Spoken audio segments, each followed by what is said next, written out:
Hello, everyone. This is Amigo Aaron, and this is a look at the Power Up 2017 Retro Gaming event held in Huntington, West Virginia. This is an annual event that's a one-day festival held at the Big Sandy Arena, or as it was formerly known, the Huntington Civic Center. And this is the outer hall. This is where you would buy your tickets. And you've got vendors here that have mostly artistic displays and wares for sale. You'll catch these guys as you come in and get your tickets, and you can sort of look around there before you even go in. This is the main entrance. Tickets, by the way, were $5 this year. It's a good price. That's been the yearly fee, and very nice. And they always have giveaways and some awesome displays and stuff. This year was another larger than usual event. It's been steadily increasing in size, and after the event, the founders laid their cards on the table effectively and said that this would probably be the last year that they would run the event in its current state. Their ideas were to get a larger room at either the Civic Center or somewhere else, presumably at the Civic Center. This is, of course, a smaller room. They would like to actually talk about actually getting the big floor on the Civic Center. And to do that, the founder was talking about doubling the price to $10. Again, this is a one-day event. And at $10, it obviously is double the price, but you can see his point. One of the main points he has is that we've had this event now for several years. I believe this is the fourth or fifth one. And we have a lot of the same vendors that come back every year, and they're almost all local. And so we are sort of aching for new blood to bring in some new vendors to the show. And the vendor slots are always full.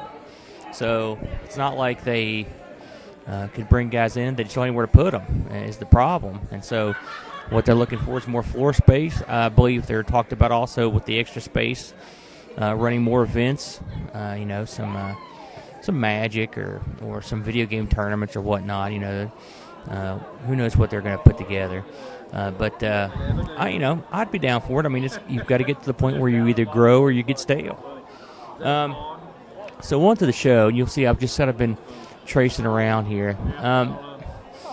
One thing I noticed this year was the prices were a little higher than I would like to have seen. They always say you've got the eBay price, you've got the show price. Show prices were in effect, and I'll get into that more later. I know some of these vendors and go to their local stores, and their prices were, I will say, most of the guys I knew, their prices were in line with what they charge at their stores. But there was some really crazy pricing at this event and it just had to be on some stuff that I have a little knowledge on, and which I'll go into when the time comes. So, again, this was a event where the main draw were your Nintendo, Super Nintendo, N64, and up. I'm a old school gamer myself, and what I usually look for is something unusual to add to my collection.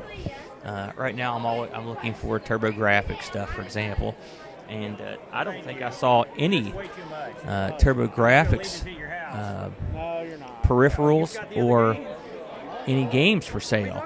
I don't recall seeing a single one. I mean, there's a lot of ground to cover, and I'm sure I could have missed a couple, but I don't remember seeing a single one. Also, I'm into the older systems, ColecoVisions and whatnot, and I did see some Coleco games and some, of course, some old Atari 2600 games. The Atari 2600 games, and almost inevitably, were in a cardboard box under the table, sitting there, just sort of gathering dust. They were asking $1 or $2. Most of those games are as common as anything, and so it's easy to find them. The truth of the matter is, I managed to find one TurboGrafx 16 boxed. A gentleman wanted $299, which I think is a fair deal. The crazy deal I saw this year would have been a fellow was selling a Vectrix in about 6 sports games, or not even that many, 4.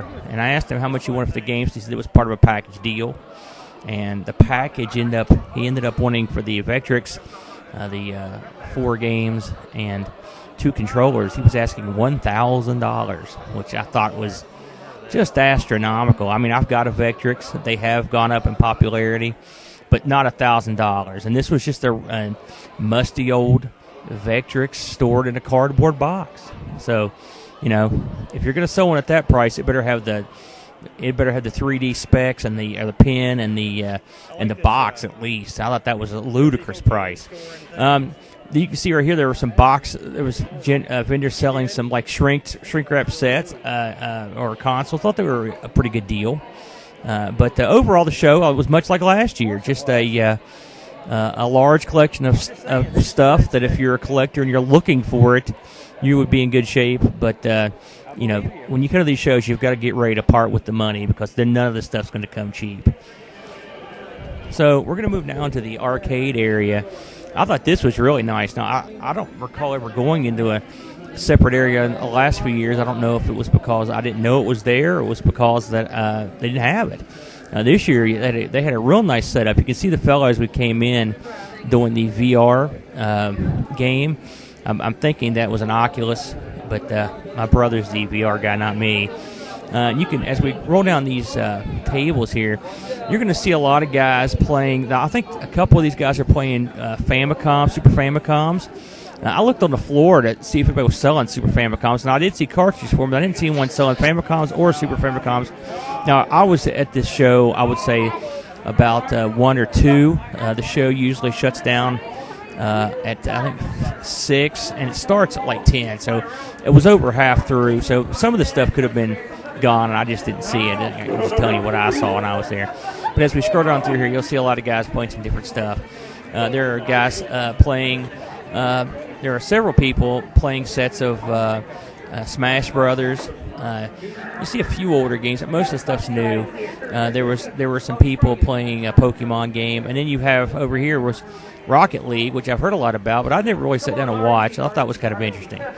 So this was the arcade room, and that pretty much covers the show. Hope you enjoyed my video, and I'll try to come back with another one next year. Please join us in Huntington for the 2018 Power Up in whatever form it takes. It's a good time, and whether you buy anything or not, you'll have a lot of fun. There's a lot of nice handmade, unique stuff, and of course, all the cartridges and CDs you could possibly want or possibly imagine. For Huntington, it's a great event. For the Amigos, this is Aaron. Adios.